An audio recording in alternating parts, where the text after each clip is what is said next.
I'd like to begin by just asking you a couple of basic questions. I do want to learn a bit more about your work experience. So where have you worked in the past? What are you doing now? And what sort of programs did you enroll in?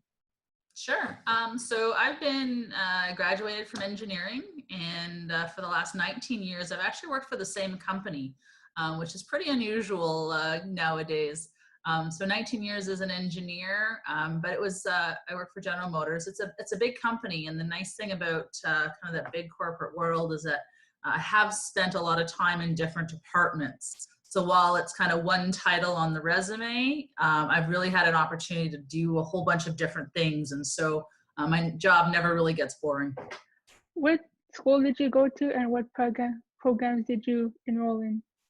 Sure, I went to University of Waterloo. I graduated with a degree was in chemical engineering. And even though it's not exactly what I'm doing for work, you'll find that that's a lot of things. You don't always know what you're going to end up doing as a job.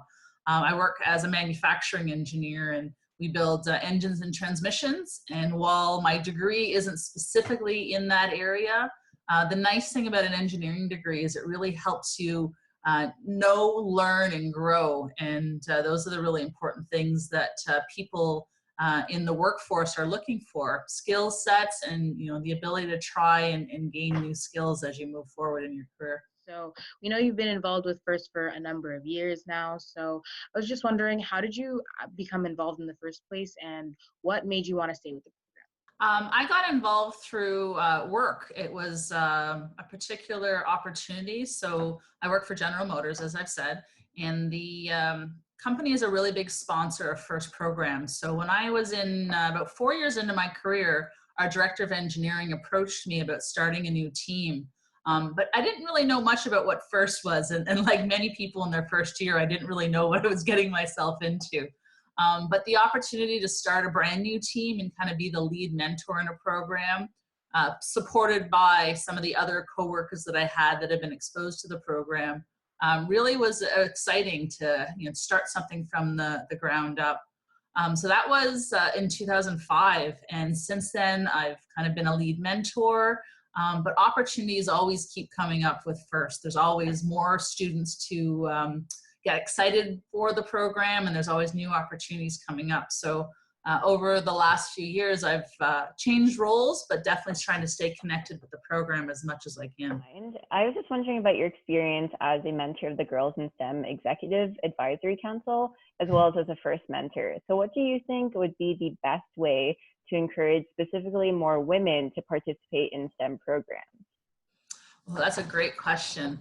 I always prided myself because when I was the lead mentor on a team, I really focused a lot on trying to get the women and the girls on the team engaged. As you know, there's not that many female mentors, particularly on the technical side.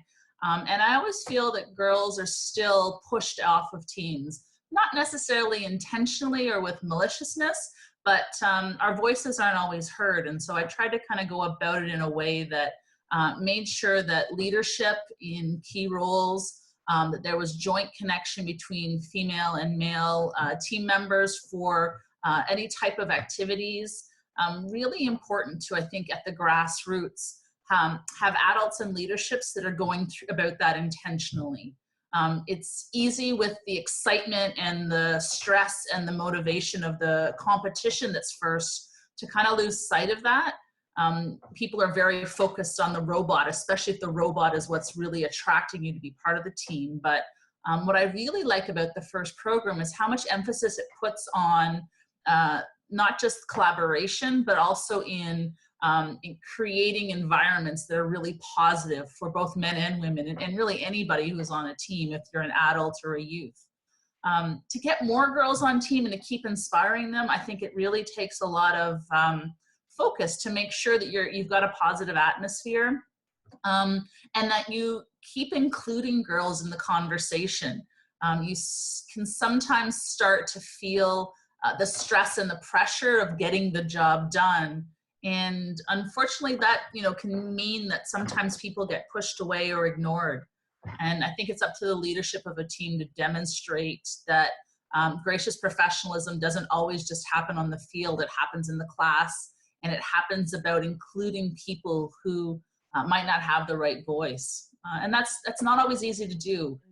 So I was wondering, are there any skills from previous jobs or experiences that have helped you develop into the person you are today? Oh, definitely. I work in an environment that has a lot of very strong male engineers that have technical expertise. And when I first got promoted to the manager level, so having 5 or 6 or 7 engineers working for me, they were all men, and they were all very technical. Most of them had been in their career for 20 or 30 years. And so if you spend 20 or 30 years in one area of technicality, you can become very, very smart and very good at it. So it can be very intimidating. And I think the same is true of first. You can have students who are senior students that have been on the team for 4 years. They always seem that much more capable and talented versus a grade 9 student. So I think the ability to recognize that everybody has a skill that they bring and is really important to the team. As a mother, what are ways that you help women in the community via STEM initiatives? Oh, that's a great question. Thank you. It's something I'm really passionate about right now, actually. I've been looking a lot about, my job gives me the opportunity to, I sit on a sponsorship committee, and I have been part of STEM in FIRST for a long time. So I've been able to see different organizations and see how much is really being invested in the youth. And I think that's a wonderful thing. There's a lot of dollars and a lot of programs at the government that are focused on engaging more youth. But one of the things I've seen they talk about this pipeline and how people, and particularly women, fall off the STEM pipeline, is that what happens to them? If I was in grade 10 science, the age that I am, which is 20 years ago, and I didn't stay connected to STEM, but whatever caused me to fall out, where did I go and what happened to me? Maybe I was really awesome at it, but somebody turned me off of it, or didn't have the peer group or the support group we already talked about. So it made me wonder about what opportunities are there to re-engage people who have fallen off the pipeline. And so about a year ago, I started thinking of the idea of creating a series of workshops, kind of along the line of the girls in FIRST and some of the awesome stuff that they do with that initiative. Workshops to engage women, so grown-ups that are 30 or 40 years old, that are into careers that may not be doing what they want to do and don't necessarily love. How do they reconnect with STEM topics in a way that is fun and exciting? And I started this series called Women in STEM Experiences.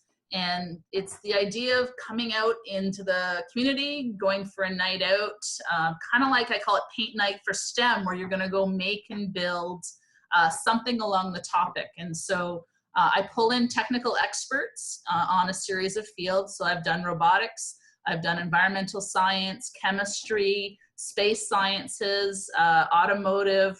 My objective is really to hopefully create a spark that either takes them to maybe thinking about second career, returning to STEM, or really even just the idea of maybe parents who aren't so comfortable teaching their young daughters about STEM homework, and maybe breaking the paradigm there to change the way that we look at STEM and how do we break down those problems.